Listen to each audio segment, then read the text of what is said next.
Well, it's back. 486 has made a full recovery.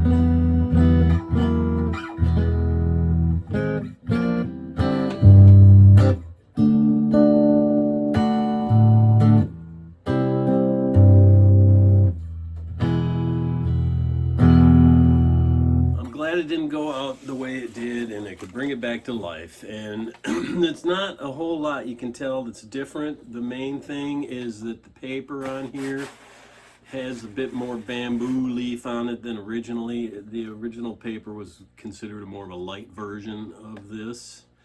And the neck may be a little bit chunkier than last time, and I'm sure PJ won't mind that.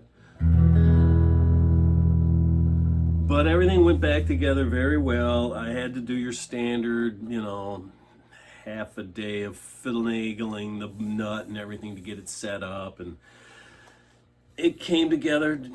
It's the way it's supposed to. But I was lucky that this didn't get crushed, because this is a huge amount of work down here, and it just snapped right back into place perfectly.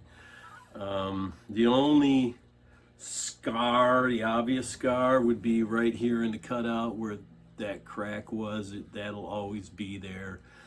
Otherwise, you wouldn't know anything ever happened to it. So it looks like it didn't take long at all. If you were watching my epic videos, it took a couple weeks. I mean, the neck obviously is the slowest going part of any guitar to make the neck. This guitar in particular had a lot of other stuff going on. Like I said, lucky this didn't go, because just making this piece alone was a big pain, and this was actually the third version of this. So I was lucky. I mean, of course, if you're going to drive over something, then that would be the thing to drive over, right? So we got 24 and 3/4 inch scale, 1 11/16 inch Delrin nut, the hip shot locking tuners with my own aluminum barrel buttons, bamboo paper that's been impregnated with polyurethane.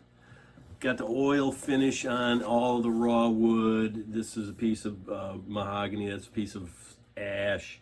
The aluminum bridge is a Dan Electro style bridge. I make these myself, and it's a wonderful instrument. Looks good, plays very well, sounds really good, and is back after a certain destruction.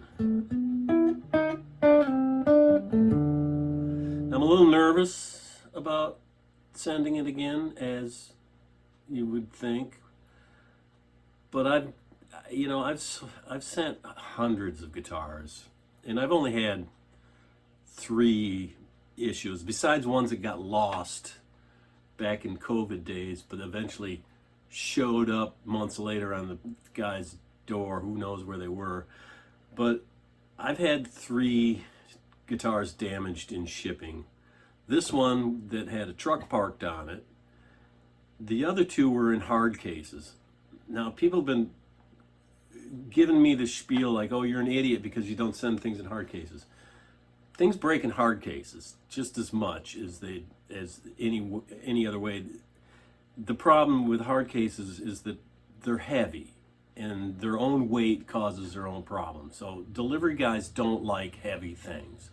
And if you've got a big, heavy 25, 30 pound box, they're going to drop it. And they're going to drop it again, and it's going to get dropped, and it's going to get dropped. And every time it does that, you're risking the thing shaking around inside the hard case. And that's what happens. That's how things get broken inside of hard cases.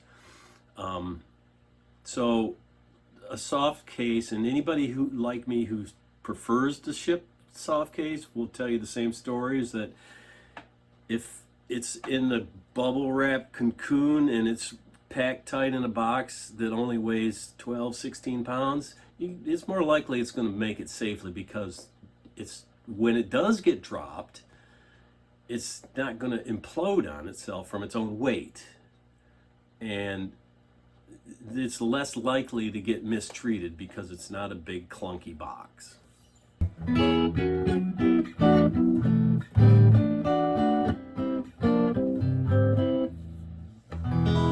Yeah, I'm glad it's back, and move on.